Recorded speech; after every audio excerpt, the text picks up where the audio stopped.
हर्षदा के पास चला जाए। अच्छा, हर्षदा के पास जाऊं उससे पहले आज के इलेक्शन सिलेक्शन का टीजर तो दे दूं। शिल्पा जी और सनी जी रेडी रहेंगे, कुछ ही देर में इनसे कुछ बढ़िया से स्टॉक पिक का तड़का ऐड कराएंगे। शिल्पा जी से पोजिशनली यहां से 1-1.5 महीने के टाइम होराइजन के लिए आज से, सनी जी से पोजिशनली या फिर जैसे ही भी इलेक्शन के पर्सपेक्टिव पे या अदरवाइज आप लोग की दूसरी बढ़िया सी पिक कौन सी है ये जान लेंगे। लेकिन हर्षदा, गुड बैड एंड अगली, कौन कौन से नंबर्स, कैसे प्रदर्शन? कई सारे नंबर्स हैं आशीष, जिस पर फोकस करेंगे आज। वो पूरा ग्राफ आपकी स्क्रीन पर लेकर आते हैं। रेलटेल 25% का इजाफा, आय में मुनाफे में अच्छी ग्रोथ है, लेकिन इबिटा परफॉर्मेंस थोड़ा सा फीका पड़ा है, ऑपरेशनली कुछ प्रेशर है।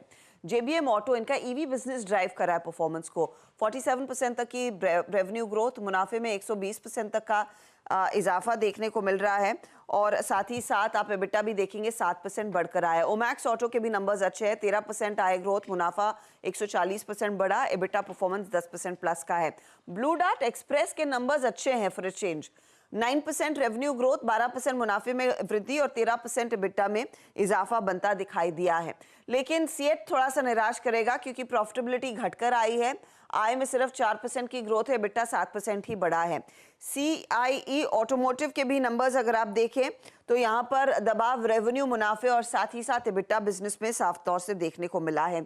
एक और नंबर केईआई इंडस्ट्रीज, और क्योंकि कैश मार्केट में इसकी हम खूब चर्चा करते हैं चैनल पर, वो अलग से मैं आपको मेंशन करके बता दूं। रेवेन्यू 19% बढ़ा है, मुनाफे में करीब करीब 22% तक का इजाफा, साथ ही एबिटा परफॉर्मेंस देखेंगे तो 21% तक की ग्रोथ देखने को मिली है। मार्जिन्स हालांकि स्टेडी है। इनका institutional cable and wire sales business में 13% का इजाफा है।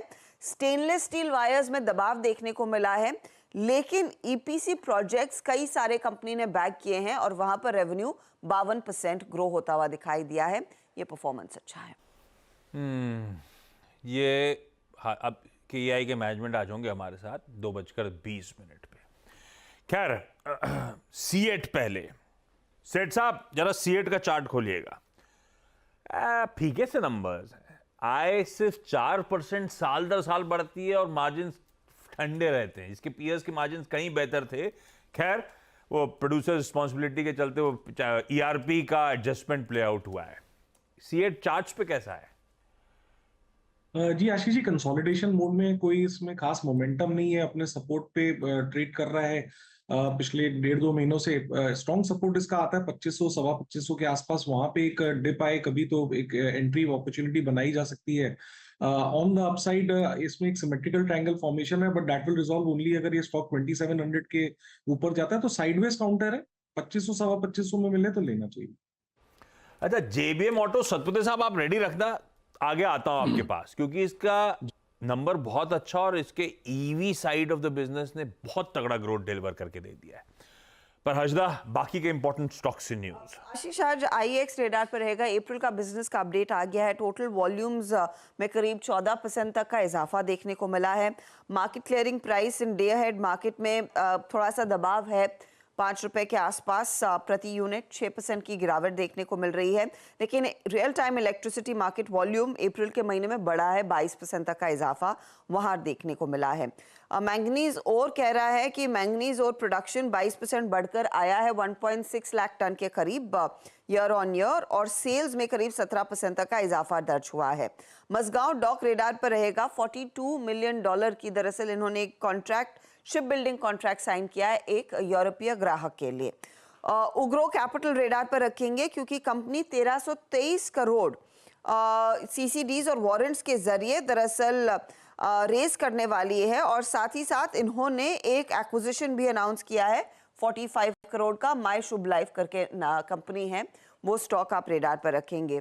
जाइडस लाइफ साइंसेज, टेक्निकल आधार पर इसको काफी रेकमेंड किया गया है पिछले कुछ दिनों में। कंपनी करीब 282 करोड़ के शेयर अपने जेवी में दरअसल बेचने वाली है, तो उस लिहाज से कंपनी के हाथ पैसा आता हुआ दिखाई देगा। बेयर और जाइडस के साथ दरअसल ये जेवी था, और वहां पर बेसिकली ये अपना 282 करोड़ वर्थ ऑफ स्टेक बेचेंगे। ओके, रखिए तमाम स्टॉक्स रेडार पे। सतपुते साहब, जेबीएम ऑटो कैसा लग रहा है भाई? नंबर्स धमाकेदार हैं, पर स्टॉक में ऑलरेडी प्राइस्ड इन है क्या? आशीष जी, मुझे लगता है कि अभी स्टीम बाकी है। अगर आप चार्ट देखें तो 1800 और 1850 ये इसका क्लस्टर था, रेजिस्टेंस था, जिसका ब्रेकआउट हमने इस हफ्ते मिला था। और मुझे लगता है कि जब तक ये क्लस्टर यानी 1800 1850 ये क्लस्टर जब तक इंटैक्ट है, पूरे पूरे चांसेस है कि ये आगे और बढ़ेगा। देखिए आशीष जी, इसका जो टारगेट है as far as the technical is concern वो करीबन 2100 के आसपास का है। 2080 से लेके 2100, 1959 का कल का क्लोज है।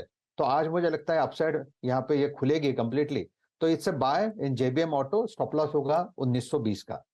बिल्कुल ठीक है, बाकी के स्टॉक्स पे आगे आता हूं, पहले जो प्रॉमिस करी है उसे डिलीवर कर दिया जाए। जाइए भाई, इलेक्शन सिलेक्शन का स्टिंग, इलेक्शन में स्टॉक सिलेक्शन।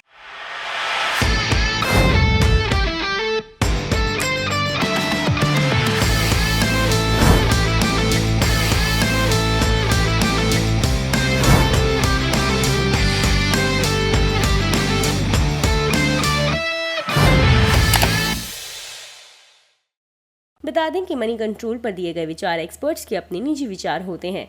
वेबसाइट या मैनेजमेंट इसके लिए उत्तरदायी नहीं है। यूजर्स को मनी कंट्रोल की सलाह है कि कोई भी निवेश निर्णय लेने से पहले सर्टिफाइड एक्सपर्ट की सलाह लें।